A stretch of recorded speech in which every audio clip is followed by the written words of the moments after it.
So if you have a super loud room, you don't have a room that's deadened, you're going to want to apply a noise gate. A lot of times if you have multiple mics running, it's inevitable that another person's voice is going to get picked up by that mic. But there's a way you can fix that, and there's a way you can kind of clean it up, and that's using the noise gate. So here we have a file, and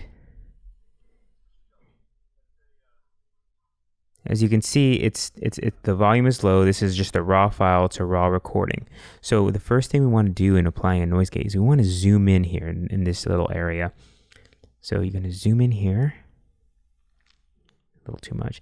As you can see, all these big, huge lines, that's the good signal. That's the person talking. That's the voice.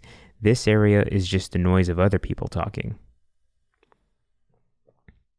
Okay, so if you look to the right, you'll see a group of numbers here. So if you kind of visualize it, it's kind of around the -51 mark.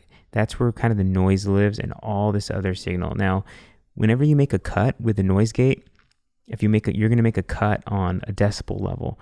So just because that helps clean up this extra mess, that doesn't necessarily mean that it's just going to leave this high signals alone. It's going to take a little bit off that signal as well. So you have to find a balance. So how do you apply the noise gate? You're going to go to Effects, Amplitude and Compression, Dynamics Processing. So you'll see here I kind of have something set up from a previous edit.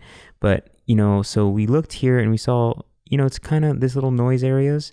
It's kind of around -51. So if you look down in this bottom part, we're going to want to drag this, and just to show you what it looks like at the beginning, it's going to look straight like this, and you can click on this line here to make a dot. So, and then you can make as many as you want. So I'm going to go here into 51.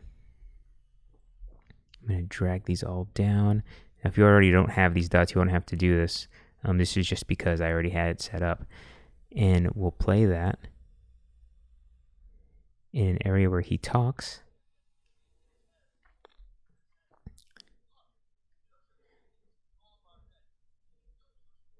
Now, I'm hearing a little bit of choppiness, and that's the reason why I was mentioning that it's still going to take part of that big signal. So we don't want it to be that harsh, because we don't want to ruin the quality of the full signal. So what you do is you kind of give it a little leeway here, and so you can play with this, and you'll just press this play button here, and you'll play it on the main signal part that you're getting in this wave, and kind of find the right balance to where it doesn't sound, choppy at all. So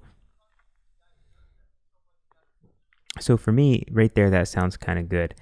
Now, and the next thing you want to do, you want to go to one of these noise areas. See all these big, huge lines? You want to go to one of these noise areas and see how that affects it. So I'll play that, and I don't hear anything. So because I don't hear anything, that means that's all being cut out. That's great. So I'm going to start that, and I'm going to apply that filter. And it takes only a couple of seconds here. Cool. Now you'll see how before all that noise was there, and this is after. This is all cleaned up. So when you zoom out, and this is kind of like the original file, the original view we had, all those little areas where all the extra microphone input was coming in, all the other people talking that was leaking into the actual person's talking's microphone, that's pretty much all gone, or it'll actually be inaudible when you make your mix. When you make your mix, you won't hear that, and it helps reduce the sounds like echoes or room ambiance, and helps make it a super clear radio signal.